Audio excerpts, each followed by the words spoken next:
All right, the attendee list has leveled off. I want to thank everybody for joining us. Once again, I'm Ken Kibler, Director of Training and Client Business Support for eTruckBiz. We will get going here with the weekly business update. As always, if you have any questions, please put them in the chat or the Q&A, and we will be answering them. Without further ado, Mr. Jeff Walczak. All right, thank you, Ken. As we always need to tell you that eTruckBiz is not endorsed, sponsored, or anything else by FedEx Corporation. And pretty soon, believe it or not, here we are in the middle of July. What's coming up later this year? Oh, that's right, peak. And just in time, looks like Becca has something for us for peak. So yes, peak season, believe it or not, it is going to be here sooner rather than later. Peak season is one in July through September and not necessarily November and December like most would think. What we need to do to prepare for that and plan for a successful peak is to have a budget. So we want to set your baseline before your volume hits. We also want to have an expense plan so we can guard every dollar in real time. And then your easy number, so we can know if you're winning, that comes down to every single day. And that is the average stops per dispatch that we can generate for you. So we need to have a plan in place before peak even starts to make sure that it's a successful peak season. So how we would do that is we're going to stop guessing and we start with the standard budget. This is built specifically for the FedEx P&D model, and it's going to estimate your expenses the way that FedEx actually engineers them. So then you'll have a real baseline. This is going to be modeled on your latest negotiated contract. This is CSA specific. This is based on the characteristics of your unique CSA. And then a solid foundation. All subsequent planning is built on this. There's no guesswork. So this is what it would look like. It's going to show based off of that information. Every service provider spends money on the same things, right? Wages, fuel, maintenance, but not everyone's percentage of their revenue is going to be the same. So we can create this for you. This is step one. And then from there, we create the expense plan. So the point of the expense plan is to know what your owner's benefit would be based on hitting your planned easy number that we provide for you. So if you have the easy number of 112, your owner's benefit looks like it is 275,000. We can generate this for you and make the appropriate changes based off of what you're actually spending. So it might have you at 12% for fuel, but really you're spending more than that or less, and we can adjust that as we need to. But we want to make sure that we have that easy number and your owner's benefit all locked in so we know what we need to do every day. So then our easy number, that's going to tell you if you're winning. So the easy number builds in an 18% or more target margin. So if as long as you're hitting that, that's what we're planning for. So this is just a screenshot of one of our clients' accounts. That's the easy number right there. We know that that's the target we need to hit. Of course, it's not always that simple to hit that number, but at least we have a guideline. We know what we need to do in order to make some money and grow our profit margin, right? So it's just Well, wait, I got a question for you. What's the easy number again? Or are you going to the, tell us here in a minute? oh, I did say it, but the easy number is the stops per dispatch, the average stops per dispatch that you're going to want to hit. Ah, In okay. order to get an 18% return. Yes, got it. That sounds pretty easy, Ken. Well, not always easy to get there, as Miss Becca said, but it's going to get you the returns that you need to run a successful, profitable business. So you can get all three numbers free before peak. We will create your budget, expense plan, and give you that easy number. All you have to do is book a discovery session with us so that we can go ahead. I will ask you just for a little bit of information. Obviously, we're going to need to know that based off of your unique characteristics and your negotiated contract. But we can do all of this for you free of charge right before peak so that you can plan and have a successful peak season. Does anybody else do this for contractors, service providers? I'm thinking that's a no. I don't think so. No. I would take advantage of this offer. So to do that, you can scan this QR code to schedule or send me an email, Becca@eTruckBiz.com, and I will get with you to get all of the information needed, and then we will book a session together, get you on the calendar, and go from there. But your peak season, believe it or not, it's starting now. We got to plan for that now. That's some really good advice. Take a look at what's, well, that's a hell of an offer. I get all that stuff free. Yeah, you sure do. I've knows that. That's right, free. So anyway, yeah, that's cool. Folks, if you're on here now or you're watching on YouTube, you need to I'd take us up on that one. So anyway, also important to running a profitable operation is safety. And I hope Miss Taylor is on here. I am. Hi, Jeff. Hi, guys. Hey, Cool. Taylor. So I did actually want to bring up that we do have some upcoming QualCert classes. So a couple of them will be July 15th in Orlando, Florida, July 21st in Augusta, Georgia, July 28th in our hometown, Neosho, Missouri, August 18th in Masbeth, New York, and then we have one in September in Glasgow, Montana. So another thing I did want to point out, so there was a change in the QualCert class in the program itself. So if you had a CT who was due to recertify at any point in 2026, they must complete their recertification by July 31st. So if they happen to miss that deadline, they will have to attend a full new certification class. So I did just want to throw that out there. If anyone has any questions or you're needing a class built, please feel free to reach out to us. Awesome. A lot of people ask us, where are those classes again? What's that about? So good. Absolutely. All right. Very cool. Thank you very much. Thank you. So, speaking of classes and seminars, there's the new seminar for new and prospective service providers. So, again, we know that lots of folks watch these videos, especially on YouTube. September 1st and 2nd, Huntsville, Alabama. If you want to know about getting into this business, or if you want to know about it, you just got in and you're like, wait a minute, what am I doing here? You come to Huntsville at the AC Hotel and we'll talk about it. We'll have us there, and then we'll have some current contractors. And this came up this morning. We may have a best Network 2.0 best practices session. Hopefully, Gary, if you're on here, if I'm saying that, maybe the day before or after, we'll figure out what day it's going to be, but it would be probably that right around the September 1st or 2nd. So if you're new or want to be new to the business, or you're trying to figure out if you want to get in or not, it's a great, people love coming to these sessions. So you can reserve your spot there by scanning that QR code and going to the page and learning all about it. So we encourage you to do so. All right. Now, let's look at the volume last week. Oh, man. The pickup stops came back strong. And look at those packages on the vans. Man, It was a little big weak for a spike. while, but oof, 20% increase. That's some good stuff there. If you go to the delivery side of the house, yes, sir, 10% increase in delivery stops. So I'm sure, Ken, that translated into fantastic productivity. Oh, We stayed flat. So with it, we failed to capture the density. When density increases, the ability of your drivers to do more stops increases. But instead, we threw more people at the stops. looks that way. Looks that way. Are we training for peak already? Oh, Although it's one in July through September, it's a little, we still have to maintain our profitability through that time period. it's time to think about it, but it's not time to put trainees on the road yet, right, for peak.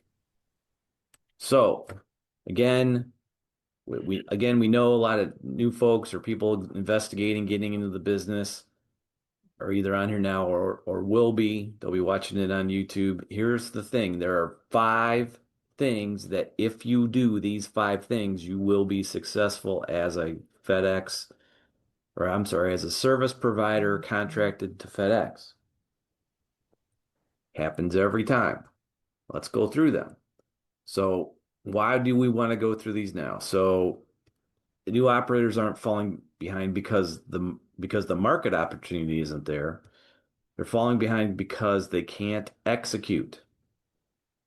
Here's the reality. The opportunity exists and you can make money doing this. This is a good business, but you have to be operationally excellent to survive in the new environment. Right? So that's why we're going to have this conversation now. The landscape is changing rapidly, and if you want to be part of FedEx's future, which is very bright, you need to understand what we're talking about here. So this business is fundamentally about execution, getting things done right consistently. We're not competing in ideas. We don't have marketing plans and trying to do sales tactics or anything.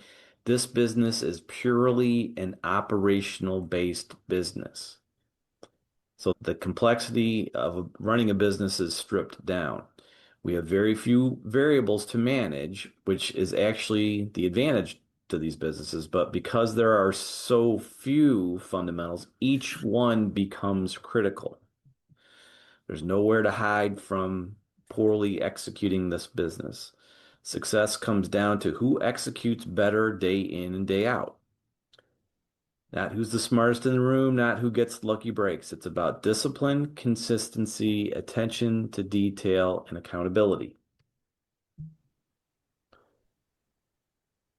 So, the first thing, if you do this, you will succeed, is first of all, you need to be willing to learn something new, right?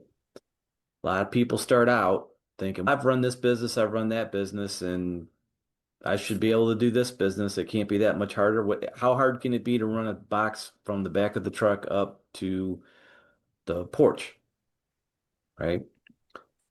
So we need to start by acknowledging that success in this field already has a proven playbook.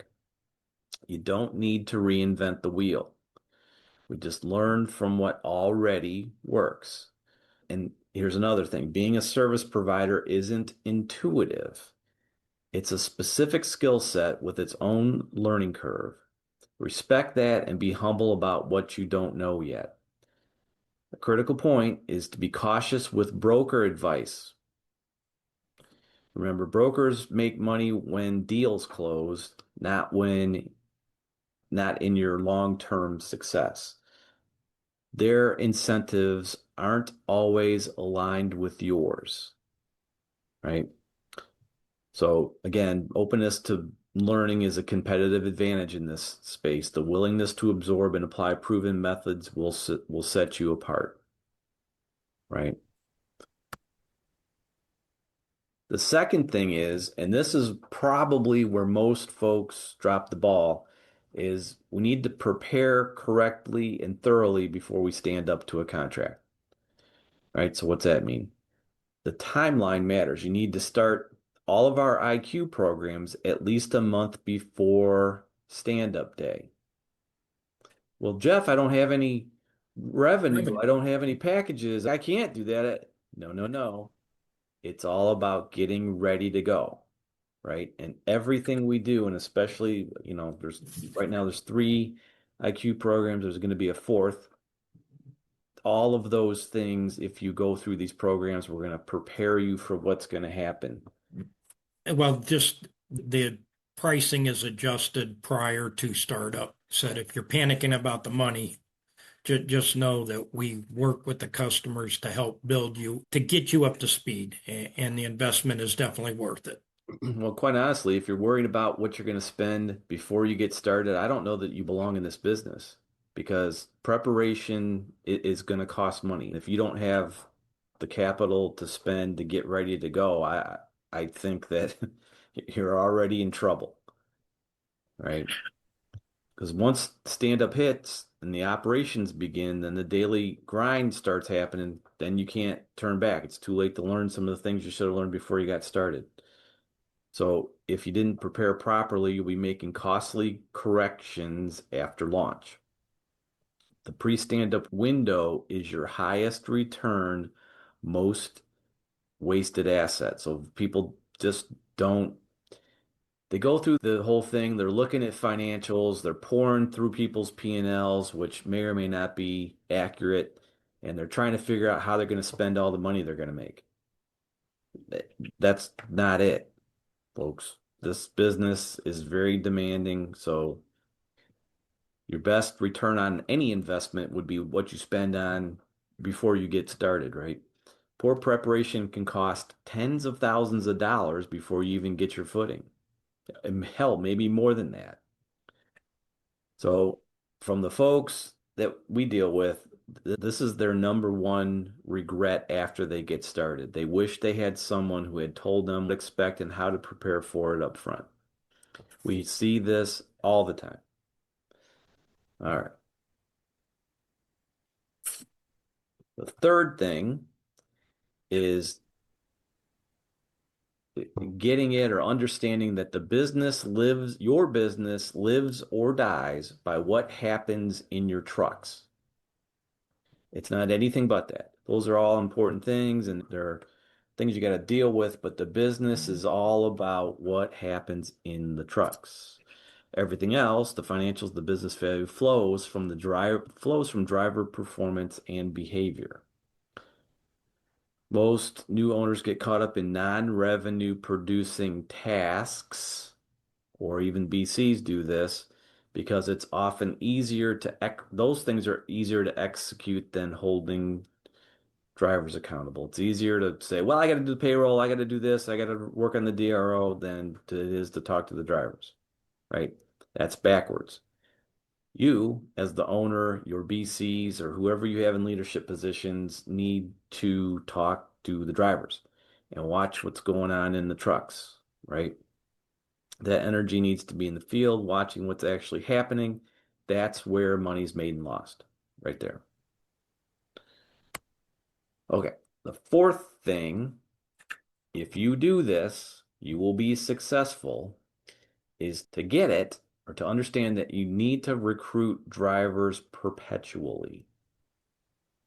Let me tell you a little story. So, and if you guys are watching, I think you probably are at some point. Whether you're here now, I don't know, but I'm sure you'll watch this later. I was just up in the Northeast with one of our new multi-facility customers, and they actually admitted this. They said, you know what, you talk about that all the time in those videos, and that's what happens is when we let our guard down on recruiting, guess what happens? Stuff starts going bad. Then you start making bad decisions because you get whoever you can find to get a butt in the seat. And were they the right person? Doesn't matter. I had an open position. I put somebody in that seat, or worse, I don't have anybody to put in that seat. All hell breaks loose, and it takes a long time to recover from that. It's not well, it'll be better tomorrow. That's not how it goes, folks. You never, ever, ever, ever can be without some folks in the bullpen.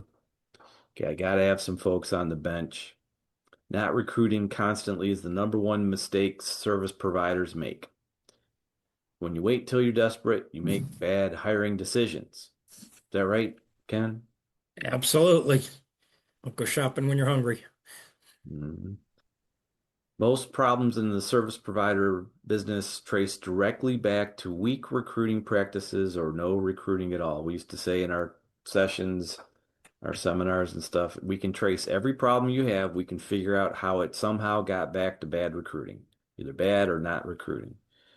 So you need to treat driver recruiting as a core business expense. That's another thing that people say, I don't need anybody right now, so I could save some money by not recruiting drivers.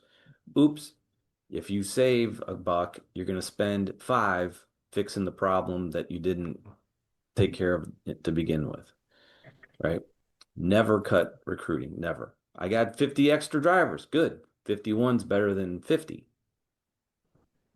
So anyway, that's enough about that. If you recruit drivers perpetually all the time, And better than that, that's a non-revenue producing task, is it not? So is that something you're supposed to be doing? No. Guess what? Let us do that for you, and you will be in pretty good shape. Not pretty good shape, you'll be in great shape.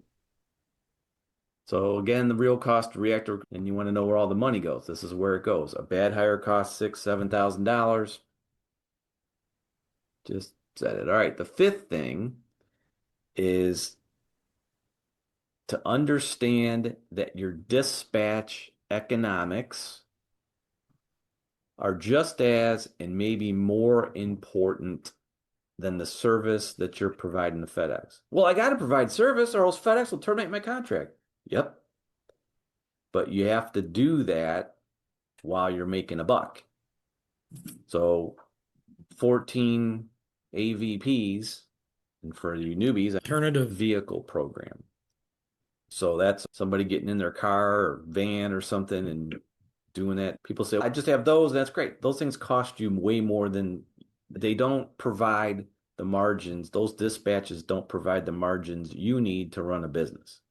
They're just band-aids for whatever's not happening the right way. So anyway, the thing to watch, and we've talked about this before, but especially you new folks that are watching, there's something called your dispatch yield, right? The profit from each dispatch after you spend the money that it cost you for that dispatch, right? You have to know that and you have to watch it. So Bob and Ken, what happens if you're not watching your dispatch yield on your dispatches? normally the efficiency is declining, your revenue is not increasing, and your expenses are going up. Therefore, you have no yield. So Let's use this one. If there's a hole in the boat, do you know it? Maybe, but how do you fix it? You got to know where the hole is. yep. If I don't know where the hole in the boat is and I keep driving the boat, I guess a hole in the boat, the water goes out of the boat if the boat's running. You boaters If might you know if you that. got if you have an effective bilge pump, but I have a pontoon boat, I'll refer to Bob on this one. You take the plug Better off out. getting the boat out of the water. Get the boat out of the water and fix it. We got to know where the hole in the boat is. So, in order to find out where the hole in the boat is, we got to know where the hole is, and that's what the daily dispatch yield report tells us. It's what dispatches are we making that are unprofitable? And people say, I kind of know which ones are. Well, not kind of. How much did it cost you? Not all routes are created equal. It's absolutely impossible unless you've got the right mix of everything. And still at that, you've got different variables. So you got to realize you're going to have some winners and you're going to have some losers. Question is, on your winner side, are you getting the most out of them? You know, I've got one guy, he's a great guy. He runs 120 stops and done in 4 hours. He's my best guy. No, he's not. He's your worst guy. Especially if he won't work 6.5, 7, 8 hours. Your contract's based on 8.3 hours. McDonald's doesn't close at 2 o'clock because they made a little bit of profit. No, they keep running. They keep the doors open. Keep making that money. The more that van's on the road, the more money you can make.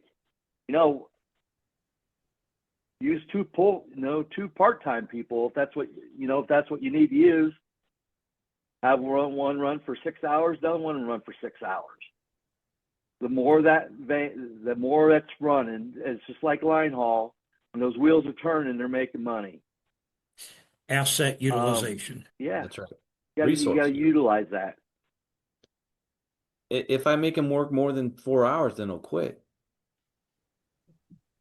Well, he wants if to you've work got 4 those hours, you pay him 52 for 4 people- hours, and then you've got somebody else.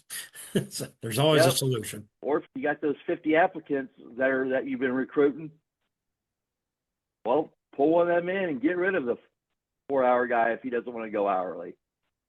Your best guy is the guy that's going up and down the dock, talking to your other drivers, helping get stuff in. That way when dispatch hits, boom, they're out of the building within 10, 15 minutes of terminal call and dispatch.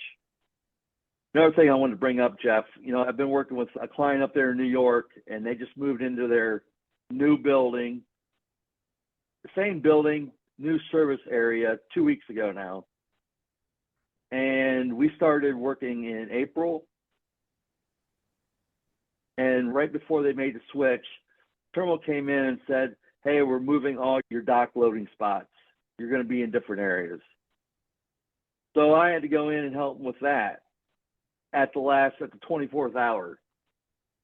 Since then, we've changed his dock line up 2 more times. Now, could he just wing it and not worry about that and say, you know what? Can't be that bad. All we're doing is deliver packages. We'll get it later. Yeah, he could have, but he wants to keep as much stress off of his life as possible. So we've been working with him and keep making changes. And August 1st, he goes 2.0. So we're going to be making more changes. The good thing is he gave us enough time to have good plans in place in the beginning. So we're not scrambling. If your BC works on DRO for 3 hours at night, that's ridiculous. But half hour, 45, some nights an hour, you got changes, you got all day to, during the day to make changes. But if they're on the road, which in a lot of cases, I hate to say it, but that's where they feel most comfortable. They would rather be on the road. That way they let their team know, hey, they're on their side. Well, you know what? He's on your side. He's on your side to help you make profit. I keep saying this over and over and over. The 2 constants in this whole business is drivers and BCs. AOs come and go like the wind blows. Now, do you want to be one of those people, or do you want to be successful and make some money and provide the service to FedEx and to your group of employees, your team, your family? Do yourself a favor, get with Becca, run through the budget, see where you're at, and if it makes sense, come on board. But the longer you wait, chances are it's already too late. That's all I got. So, good job, Bob. No, you're not. You're not the salesman. You're the performance IQ guy, right? That's great. No, that's cool. All right.